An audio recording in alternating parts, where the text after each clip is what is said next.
ये जो मनीष जी कह रहे हैं ना, ये एक, मैं इसको भी अनुराग जी आपसे रिएक्शन लूँगा, एक डिफरेंट डिस्कशन है जिसमें मनीष जी, मैं इस पे प्लान कर रहा हूँ, हम लोग कभी बैठ के इस पे बहुत बड़ा शो करेंगे एक, कि यूएस में ना जो टेक वाली इंडस्ट्री है वो एक नई दुनिया में पहुंच रही है, बिल्कुल, जिसका शायद अभी बहुत सारे देशों को कुछ थोड़ा बहुत अंदाजा होगा।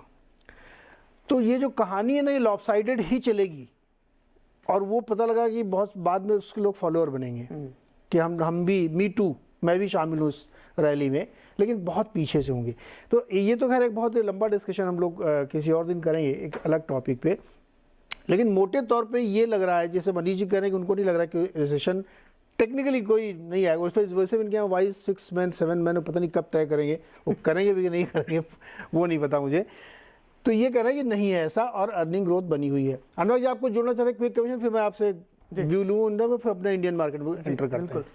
अनुराग जी कुछ ऐड करना चाहते हैं इसमें? नीरज, इसमें अगर फेडरल रिजर्व के प्रोजेक्शन देखें ना, तो उन्होंने इस साल का जीडीपी ग्रोथ करीब 0.5 और अगले साल का 0.4 कुछ ऐसा ले रखा है। तो उस हिसाब से तो अगर Q1 में हमारा 2% का ग्रोथ आ ही गया है, तो विच मीन्स दैट बाकी क्वार्टर्स में तो कुछ नेगेटिव आना पड़ेगा। बट बहरहाल ये प्रोजेक्शन है, वी कांट से कि एक्चुअली कैसे टर्न आउट होता है, राइट। बाकी मैं मनीष जी की बातों से सहमत हूँ। देखिए, वो जिस इकोनॉमी में सबसे ज्यादा एंटरप्राइजिंग कल्चर है, वहाँ यहाँ तो कॉलेज से कुछ निकल के लोग यही सोचते हैं कि अब नेक्स्ट रेवोल्यूशन कैसे शुरू करें। तो आई थिंक वो कल्चर है, वो आएगा आई थिंक। बट उसमें ये है कि it survives on 2 things, it survives on easy money. एक बड़ा नीरज एक डायरेक्शनल व्यू है, मे बी वो हमें वी विल नो 2008 के बाद से जो जीरो कल्चर चलाई है ना, ये भी थोड़ी गलत है। तो अब अगर बात ये चल रही है, नाउ डिपेंड्स के अब 2024 में कौन प्रेसिडेंट इलेक्ट होता है और फिर नया फेडरल रिजर्व चेयरमैन कौन बनता है। लेकिन एक फेड का एक सेक्शन ये मानता है कि ये जीरो पे we should never go back to zero unless it's a deep crisis. तो अगर जीरो पर नहीं आएंगे, 3-4 पे रहेंगे, तो या 3% एवरेज उन्होंने लॉन्ग टर्म रेट 2.5 से 3% बोला है, तो which also means that innovation होगा, बट उसमें फ्रेंजी नहीं आएगी, एटलीस्ट वो सेंसिबल इनोवेशन होगा। फ्रेंजी ना भी तो है, ठीक है, फ्रेंजी की जरूरत भी नहीं है। अभय जी, अब चूंकि इतना हम लोगों ने डिस्कशन कर लिया, काफ़ी हद तक ये क्लैरिटी है, क्या ये मान लिया जाए कि जो सबसे बुरा हो सकता था वो हो गया है? अब 2% पे रखे, 3% पे रखे, इन्फ्लेशन 4-5% पे भी चलता रहे। मैं इसको एक सोशल उदाहरण से समझाऊँ आपको, ये एक सवाल है मेरा जी। हम लोग इतना इवॉल्व होते जाते हैं ना सोशली, कि कई बार बहुत बड़े शॉकर्स के जो रिपरकशंस 20 साल पहले होते थे वो आज नहीं होते। बिल्कुल। अगर कोई किसी की पर्सनल लाइफ में कोई हादसा होता है तो आप उतना ज़्यादा परेशान अब नहीं होते जितना 10 साल पहले होते थे, क्योंकि वो इन्वायरमेंट चेंज हो गया है।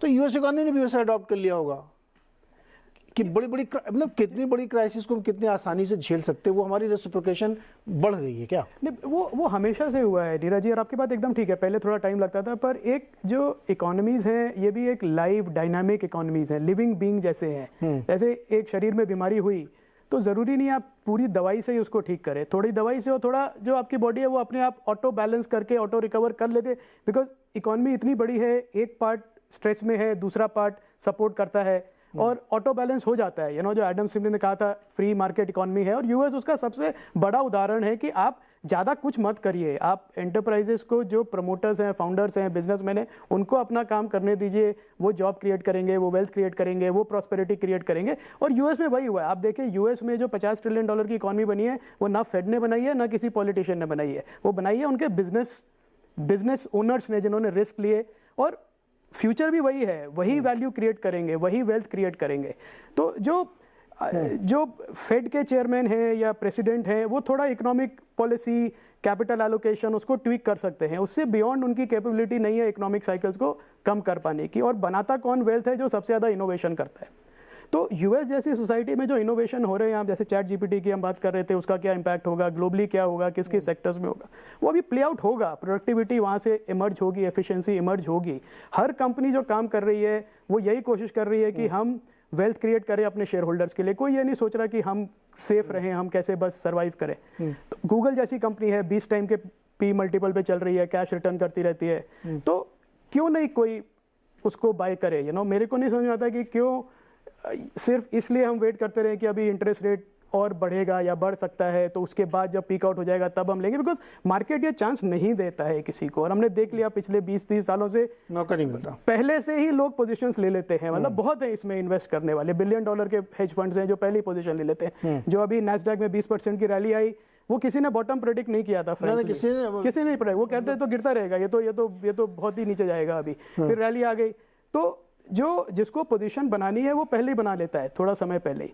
तो मुझे नहीं लगता कि इन्वेस्टर्स को, जो लॉन्ग टर्म पेशेंट इन्वेस्टर्स हैं जो इक्विटी से या रिस्क एसेट से पैसा बनाना चाहते हैं, उनको ज़्यादा बेरिश होके सिर्फ कैश में बैठ जाना चाहिए इसके वेट करने के लिए कि एकदम प्रॉपर सर्टेन एनवायरनमेंट एमर्ज होगा तब हम इन्वेस्ट करेंगे। That will be too late. तब आप शायद हो सकता है पीक ऑफ रैली में जा रहे हो और फिर वापस आप एक नेगेटिव साइकिल देख लें।